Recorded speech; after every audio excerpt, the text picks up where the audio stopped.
All right, I did my share, now it's up to you. He drew in the crowds, now it's up to Keith. It's up to Keith. I'm not, clearly this man to my right needs no introduction. I never get an introduction. You never get the other two guys on this panel probably do. This is Ross Ritchie, the publisher of Boom Studios Comics.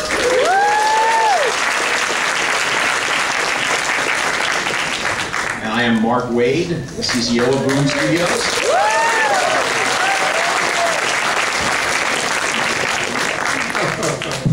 And we are here today because, you know, if you've been living under a rock, then you don't know that we have teamed up with Stan and POW Entertainment, Stan's company, to reinvent superheroes for the 21st century. Awesome! And we've got an exciting new line of superhero comics that Stan, himself came to us and we said, what do we do? How do we reinvent superheroes for the 21st century? How do we collaborate? How do we collaborate? How do we bring the best of POW and the best of Boom together? And we still haven't figured out the answer.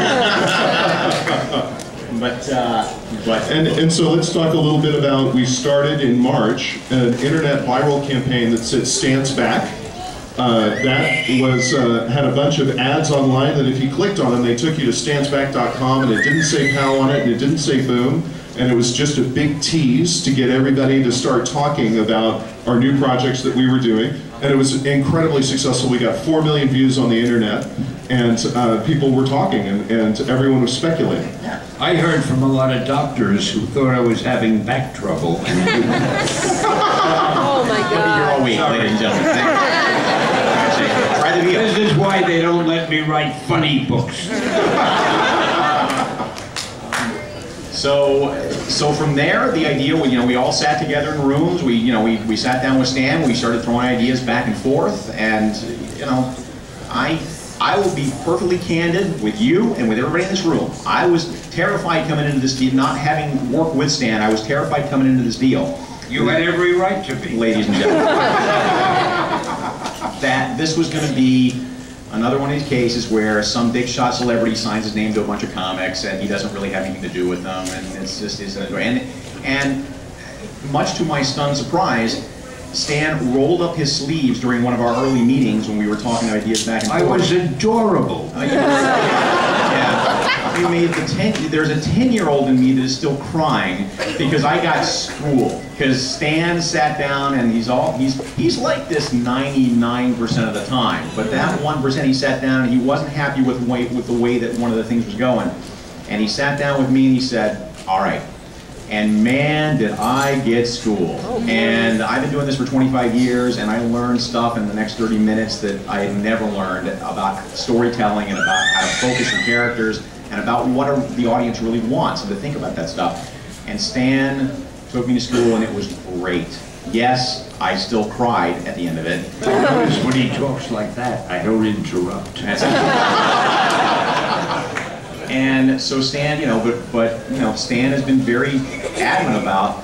Stan wants to see the script. Stan wants to see the art. Stan wants to see the layout. Stan wants to see the word balloon placements. He wants to see the word balloon placements, and we keep saying, "Hey Stan, just take a look at this real quick. It'll be fine." And then we'll get a call from Stan going, "I don't know, boys." I'm like, "Oh, well, that's good that you're paying attention, but oh my God, what now?" And no, but your notes are always on point. Again, you pay attention to this stuff. You are.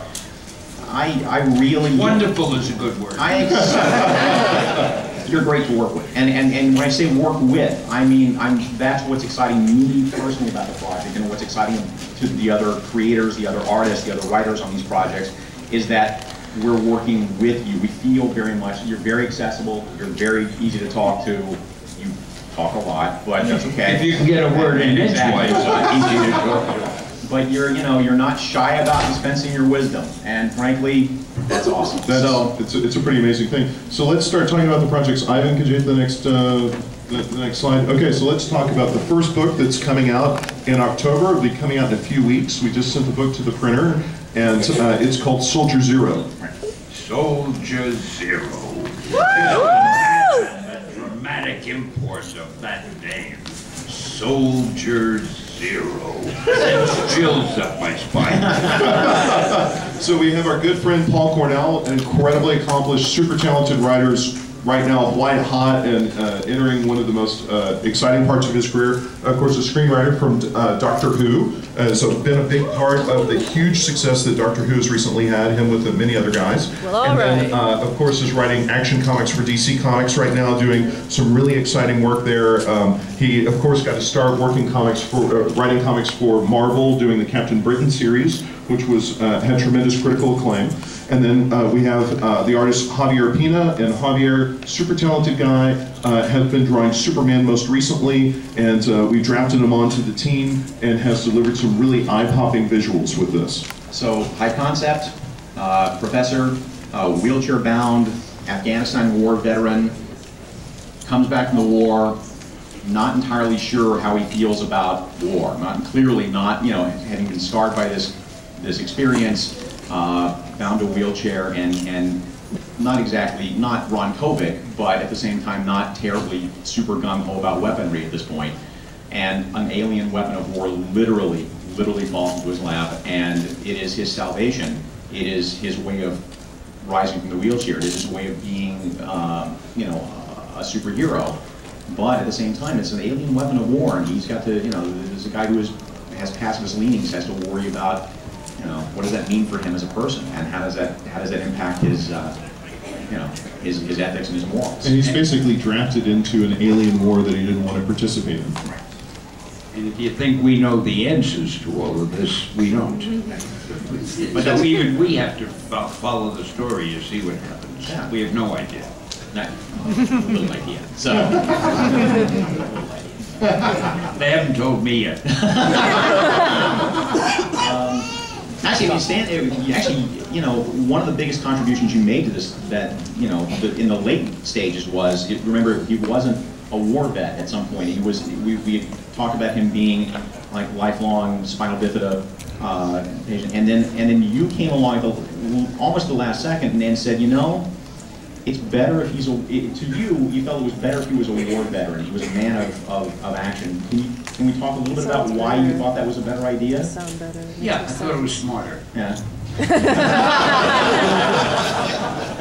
No, Sounds like a better concept if you to give a develop. guy an interesting background, it makes it more interesting for the reader than if he's just a guy. Exactly. So here's a war veteran who's crippled, he's in a wheelchair, he's finished with war, he thinks it's terrible, and it ends up that he has to become, in essence, Soldier Zero. And the things that happen to him, I don't want to tell you because I don't want to, you're all happy and cheerful, I don't want to ruin this whole thing. It's really terrible, this poor guy. But you know, dead serious, when Stan lays that down on us, you know, a third of the way through the first issue already having been drawn, They had already done the whole first issue. and you'd already said, hey, I got an idea, let's change it. You know, he'd been there all along for all of this stuff, and he said, you know, the third of the way through the first issue, like, you know what, I think I had a better idea. And it's one of those horrible panic moments where you're like, oh my God, we have to start from scratch, but on the other hand, that's a much better idea. So kudos to you. You know, that's what I'm talking about. That's the kind of collaboration that makes this whole thing. You've got a collaboration that makes them wish they never started with me. That's the kind of collaboration, you know. All right, so that book premieres this month, actually. That's right. It's in stores in a couple of weeks. Yes. Do we know if it's the 23rd or the 30th? Or? If I was better at my job, I would know that. But it'll be out the next couple of weeks, and then the following month, we have the second book. That's your cue, Ivan, where you're supposed to hit the slide. Oh my God. First, we will look at some of the covers for Soldier Zero. My bad. So these are the covers for the first issue. The top left and in the middle, right over there, is cover A and cover B. On the end is cover C, and then underneath them are the different variants that we have, which